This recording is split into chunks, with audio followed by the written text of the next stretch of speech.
자, 다음 이슈로 넘어가 보겠습니다. 시선을 유럽 쪽으로 돌려보겠습니다. 앞서 신승용 대표께서 말씀하셨듯이 지금 금융권, 중국과 유럽의 금융권 뉴스가 오늘 아침 주요 포커스가 됐다라고 말씀해 주셨는데, 마리오 드라기 유럽 중앙은행 총재가 다음 달부터 있을 은행권의 스트레스 테스트 결과를 놓고 이 부실한 은행들을 파산 처리할 수도 있다라고 경고를 했습니다. 일단 직접 들어보시겠습니다. The banking industry in Europe, especially in the euro area, is the main channel of financial intermediation. And that's different from what happens in the United States.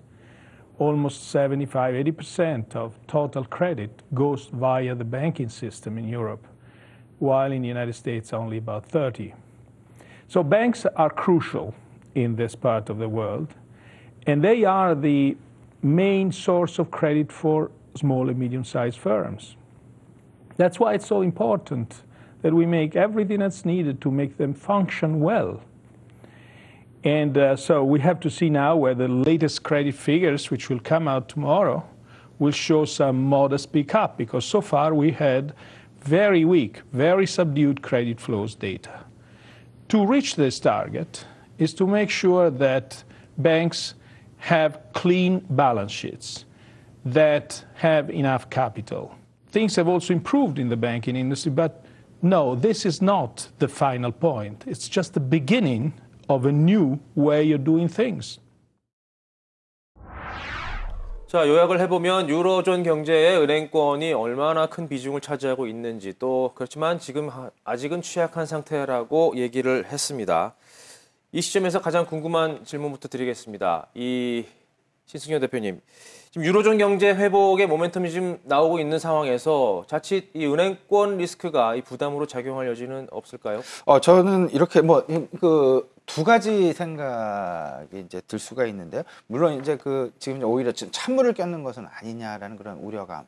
근데 거꾸로 생각을 해보면 결국은 은행권이라는 것이 인터뷰에서도 나왔습니다만은 전체적인 정부의 어떤 역할, 이런 부분이 실질적으로 실물 경기로 이어지는 마치 인체 내에서의 혈관과 같은 존재다라고 은행권을 이제 보셔야 될 텐데요. 은행권 가장 중요한 것이 뭐냐면 신용과 신뢰가 될 것입니다. 그렇다면 신용과 신뢰를 세워주기 위한, 다시 그 부분을 확보하기 위한 하나의 방법, 결국은 그런 것들이 스트레스 테스트가 아닐까, 이렇게 지금 생각을 하고 있습니다. 거꾸로 얘기를 한다면 오히려 시장 내 은행권에 대한 믿음을 더 확인시켜주고 각인시켜줄 수 있는 또 하나의 긍정적인 방법으로 해석이 될 수도 있다라는 것. 저는 오히려 이 후자 쪽에 좀 무게중심을 좀 많이 두고 싶고요.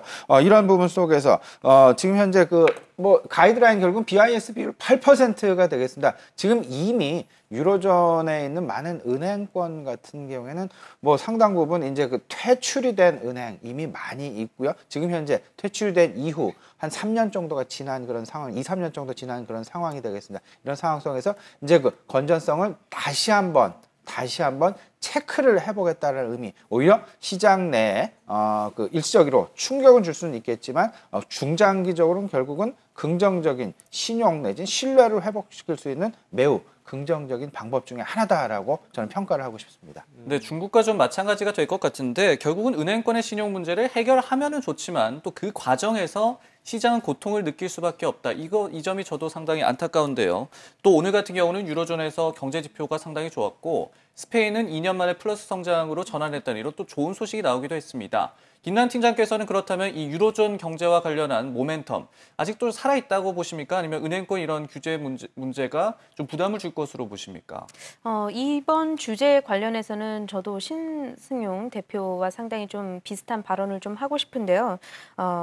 이번에 이렇게 얘기가 나온 것은 결국에 두 주체, 그러니까 투자자와 각국의 정부에게 경고성 본보기 발언을 했다, 이렇게 좀 보셔야 될 것 같습니다. 선순환을 위해서 스트레스 테스트는 분명히 시장에서 신뢰를 받아야 됩니다.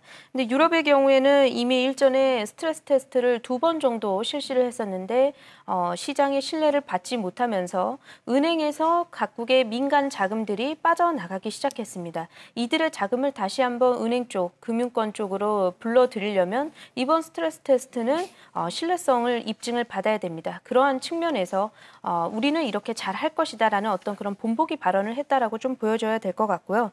다른 면에서는 자본이 부족한 은행은 각국의 정부가 아마 그 부분에 대해서 메워주지 않을까. 그렇지 않으면 각국의 정부가 그러한 역할을 제때 하지 못했을 때 또 그 여파는 그 국가의 국민들과 또 은행, 금융기관 쪽으로 다 여파가 미칠 수 있기 때문에 한편으로는 각국의 정부에게 또다시 한번 경고를 하지 않았나 이런 생각을 해보면서요.